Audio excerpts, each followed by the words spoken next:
Assim, Sérgio, e às vezes faz um jovem, o que estimula ele a se continuar, estando dentro da igreja, a continuar ali nesse hábito, na pornografia, assim, não querendo... É porque todo pecado que você pratica demais, ele cauteriza em você.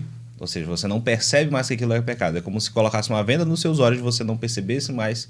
Você não estava nem. Não Já tá mais acostumou. aí. Você acostumou com aquela vida. Inclusive lá em Tiago, capítulo 1, versículo 14, diz que a cobiça, ela dá luz ao pecado. A cobiça dá luz ao pecado e o pecado gera morte. Isso. Então todo homem tem essa cobiça, ele tem um desejo. Cobiça é o desejo. Lá na versão NVI, se eu não estou enganado, ele troca a palavra cobiça por desejo. Então nós já temos o desejo a fazer coisas erradas. A gente tem esse desejo. E a gente quer alimentar o desejo. É que nem o Éden, né? Eu gosto de falar isso com meus alunos, que aquela mordida naquele fruto, cara, durou menos de 1 segundo. E lascou a humanidade inteira. Ali... Cara, você tá trocando a eternidade por 1 segundo de prazer? Porque é o tempo lá que demora pra gozar, né? É 1 segundo ali. É isso aí. O negócio. É sério que você tá trocando isso por isso? Então... As pessoas, elas estão cauterizadas nisso, elas querem matar um desejo, e elas acham que por matar um desejo, Deus vai perdoar o desejo.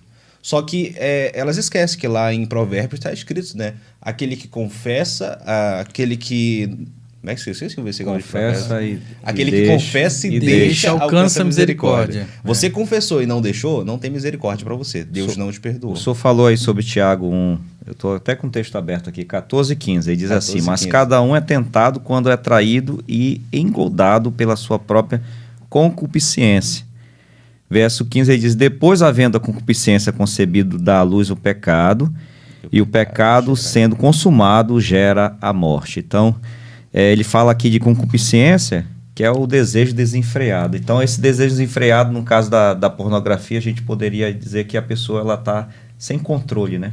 Exatamente. Inclusive, a primeira pergunta que fazem é se pornografia é pecado mesmo. Inclusive mandaram aqui nos comentários, eu vi aqui, alguém me falou aí, é pornografia, o que é pornografia mesmo? Então explica o que é pornografia. A pornografia, a palavra pornografia, ela vem de 2 vocábulos gregos, a palavra pornos, que significa prostituta, e grafeno, que significa escrita, né, ver. Então, essa palavra, a palavra pornos, ela vem de uma palavra grega também, que é porneia. A palavra porneia aparece várias vezes na Bíblia, a famosa imoralidade sexual. A gente tem lá Paulo falando, fujam da porneia. A gente tem Paulo falando também lá em 1 Coríntios capítulo 7, versículo 3, se vocês não conseguem segurar, casem-se para que não caiam em porneia. Então a Bíblia fala muitas vezes de porneia, eu poderia citar vários textos aqui, que porneia é imoralidade sexual, é pecado. Então, a palavra pornografia vem justamente disso, né? Não tem nem como fugir. Não tem como falar, não, que tem gente que quando o pecado está cauterizado na cabeça dela, ela sabe que está em pecado, mas ela quer fingir que não está.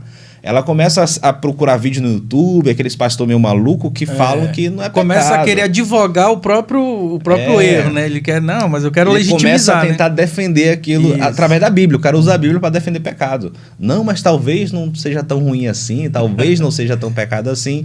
Quando o cara chega nesse nível, aí eu geralmente falo, você tem que tomar vergonha na cara. Porque se você não mudar, se você não se arrepender, não tem perdão para você. Tem muita gente que quando está com problema de pornografia, sabe que está com um problema, sabe que não pode ficar naquilo, mas a pessoa não se arrepende, ela só sente remorso. Isso. Segundo Coríntios, tem um texto que Paulo fala bem assim, a tristeza segundo Deus não produz remorso, mas arrependimento. E a tristeza segundo o mundo produz morte. Então tem uma diferença bíblica entre arrependimento e remorso. O que é remorso? Remorso é um sentimento. Aquilo que eu sinto. Quando eu estou triste, eu sinto. Poxa, não deveria ter feito aquilo.